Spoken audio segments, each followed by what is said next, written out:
A cidade de Quatro Irmãos e região tem uma história de turismo judaico no Rio Grande do Sul.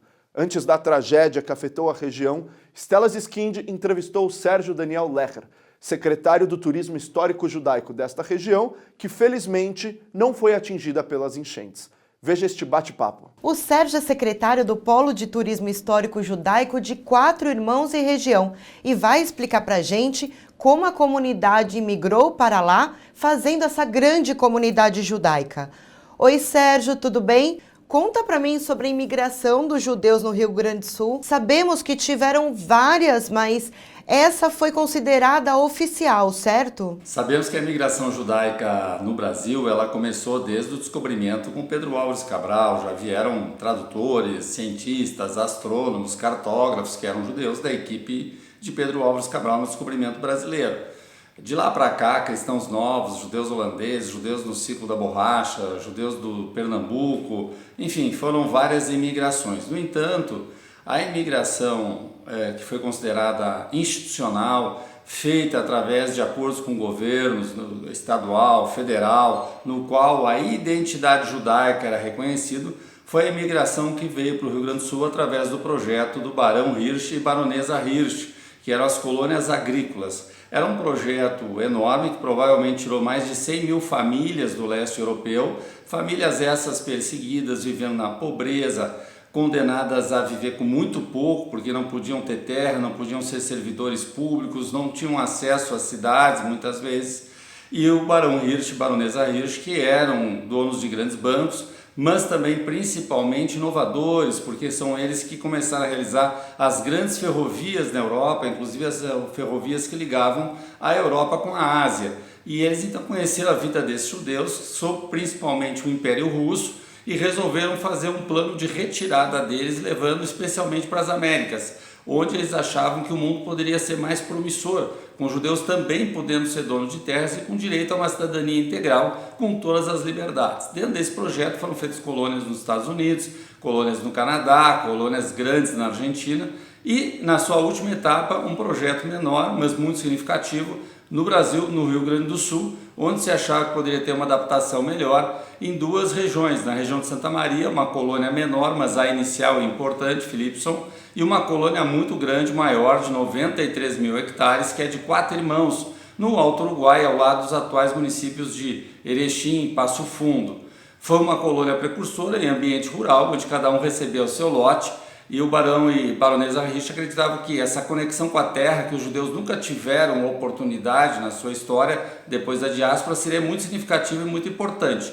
Então essa foi a única colonização realmente da imigração judaica no Brasil, oficial e institucional, de frente mantendo sua identidade judaica. E Sérgio, depois dessa colonização, esses territórios viraram cidades aí no sul, certo? Havia uma vantagem de vir para as colônias brasileiras, porque a Jewish Colonization Association, a empresa de filantropia do Barão Hirsch e Baronesa Hirsch, financiava a vinda e também arranjava a liberação junto ao Império Russo. Era necessário pagar uma quantia para liberar cada família. E assim tinha uma rota segura de viagem com seus próprios documentos oficiais. Na época, o Rio Grande do Sul também estava procurando imigrantes preferencialmente brancos. Estavam vindo os alemães, estavam vindo os italianos e outros, para ser uma mão de obra para o desenvolvimento do Estado. No caso das colônias, cada família que chegava ganhava um lote, ganhava lá um boi, uma vaca, ferramentas, um pouco de financiamento para inclusive poder construir sua casa com as próprias mãos e depois poder produzir no mínimo uma cultura de subsistência. Quatro Irmãos se desenvolveu bastante, ela chegou a ter 5 mil pessoas no seu momento de auge, entre judeus e não judeus que lá trabalhavam, chegou a ter vários moinhos, foi inovadora, construindo escolas, construindo um hospital, o primeiro hospital judaico do Brasil, Leonardo Cohen, e também uma primeira usina de força e luz privada do Brasil em ambiente rural, que foi a cooperativa Força e Luz de Quatro Irmãos, hoje presente na história da eletricidade do Brasil. Em qualquer site que conta a história da eletricidade no Brasil, lá está a usina de Quatro Irmãos. Isso foi um pioneirismo, pode-se dizer que refletia um pouco do que Israel é hoje, da cultura empreendedora judaica, caracterizou saúde, inovação, senso comunitário, capacidade de desenvolvimento e também tinha uma linha de trem que era algo que o Barão Hirsch tinha muito apreço, Ele via o mundo integrado, como logística, capacidade de despachar e chegar a mercadorias era uma vantagem competitiva. Então na região a colônia de Quatro Irmãos cresceu muito, ela de alguma maneira esteve ativa até 1960 e poucos, e pouco a pouco, em função de procura de melhores oportunidades de educação, fim do ciclo econômico madeireiro, né? Muitos judeus também que não eram tão aptos assim para a parte rural foram buscar outros destinos e acabaram fazendo parte, formando também comunidades do Paraná, ajudando a formar a comunidade de São Paulo, Rio de Janeiro. Muita gente foi aí depois direto para então Palestina, hoje lá Israel, foram para os Estados Unidos e se espalharam pelo mundo. E Sérgio, como que vivem hoje esses descendentes e o que tem na região? O Hospital Leonardo Cohen, esse foi o primeiro hospital do Brasil entre 1929 e 1962 aproximadamente. Foi um hospital assim de madeira, mas construído por engenheiros ingleses, com muitas inovações na sua forma de estrutura, visando a sustentabilidade, e com médicos europeus de altíssimo nível, inclusive alguns experientes que foram veteranos da Primeira Guerra Mundial, mas que estavam sem o que fazer na Europa por causa do nazismo, procurando fugir. Então a Jewish Colonization Association do Barão Hirsch trouxe esses médicos, fazendo desse Hospital Leonardo Cohen, que hoje é um memorial, é um espaço, é um prédio de madeira muito lindo no meio de uma colina, fazendo na época dele um hospital modelo, um hospital de referência. Esse foi o primeiro hospital israelita do Brasil e o primeiro hospital comunitário aí da colônia judaica, né?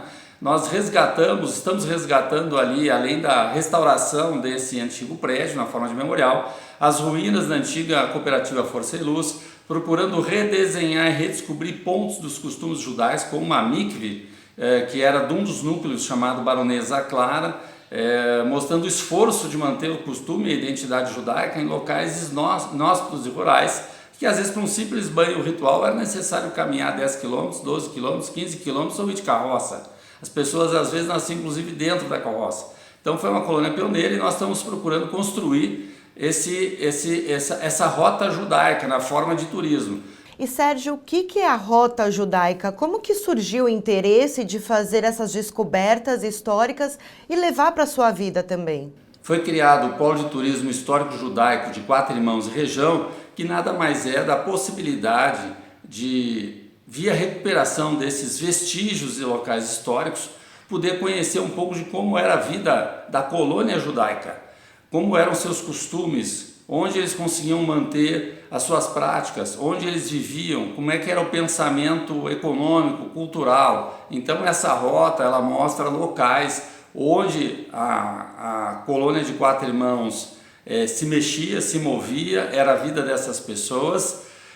Tem um cemitério judaico também de Quatro Irmãos, que lá tem os pioneiros, é um cemitério muito bem conservado, muito bonito também. Então, através disso, judeus que muitas vezes vão, inclusive, para o leste europeu, vão para Israel, podem conhecer origens judaicas do Brasil visitando esse polo de turismo que está no Rio Grande do Sul, no Alto Uruguai, ao lado da cidade de Erechim, Passo Fundo. Passo Fundo tem aeroporto, 5, 6, 7 voos por dia. Para São Paulo, um pouquinho mais longe, mas no máximo a 1 hora. Tem também o aeroporto de Chapecó, tem toda uma estrutura de hospedagem, as pessoas podem fazer um programa de 1, 2 ou até 3 dias de visitação guiada desses locais com contação de história e até mesmo participar de um Shabat na sinagoga de Erechim, de Passo Fundo, com participação também de grupo musical em alguns momentos e também com gastronomia, onde alguns pratos levam um pouco da cultura gastronômica do leste europeu e da cultura judaica. E Sérgio, agora em setembro também vai ter a Marcha da Vida aí, né? Como que vai ser? A próxima atividade do Polo Turismo Judaico será a Marcha da Vida Caminhada pela Tolerância, uma tradicional iniciativa que surgiu com sobreviventes de campos de concentração da Segunda Guerra Mundial, que acontece ou na época da liberação das pessoas dos campos de concentração ou no fim da Segunda Guerra Mundial. Vai ocorrer dia 1 de setembro, que é um domingo, dia 2 de setembro, que foi o fim da Segunda Guerra Mundial. Vai acontecer em Quatro Irmãos, que é uma caminhada ecumênica, uma caminhada de multi-imigração, multidescendência étnica, que vai acontecer do cemitério judaico de Quatro Irmãos até o memorial, que esperamos que todos prestigiem. Dia 1º de setembro a pessoa pode se inscrever através do poloturismojudaico.com.br. E Sérgio, vamos ver uma mensagem aqui que o presidente do Instituto Cultural Judaico Mar Chagall, o Newton Weiner, mandou pra gente. A missão do Chagall é trabalhar pelo reconhecimento e preservação da identidade judaica do Rio Grande do Sul. a gente promove atividades e projetos culturais, tanto para a nossa comunidade como para a sociedade ampla. Além de promover eventos, nós guardamos a memória da comunidade judaica no Estado. Nós temos um acervo de quase 50 mil itens, entre documentos, fotos, objetos e uma riquíssima coleção de depoimentos dos imigrantes e dos seus descendentes. O Polo de Turismo Histórico Judaico de Quatro Irmãos e região é muito relevante para o Chagal. Ele oportuniza justamente aquilo que nós buscamos, a difusão da memória e da identidade judaica, principalmente para a sociedade ampla. Longa vida ao Polo de Turismo Histórico Judaico de Quatro Irmãos e região. Am Israel Chai. Shalom para todos vocês. Sérgio, obrigada pela entrevista e parabéns aí pelos projetos. Até a próxima. Agradeço demais o espaço do Shalom Brasil, cumprimento o programa pela longevidade, pela resiliência de mostrar culturas, atividades da comunidade judaica. Estela, através da Estela, eu congratulo com toda a equipe, agradeço muito. Convido também o Shalom Brasil e outros meios da comunidade judaica, instituições culturais também, a participarem. Nós tivemos a participação nos nossos eventos do Embaixador de Israel e várias outras entidades também que se estiveram presentes, principalmente Federação Israelita do Rio Grande do Sul, Federação Israelita do Paraná, Stand With Us Brasil, o IB, Instituto Brasil Israel. Então são grandes parceiros que nós estamos aí cultivando e que a gente espera que se transforme numa árvore com muitos frutos a partir do polo de turismo da confraternização Brasil Colônia Judaica e colocando essa rota judaica como uma rota interessante para o mundo todo.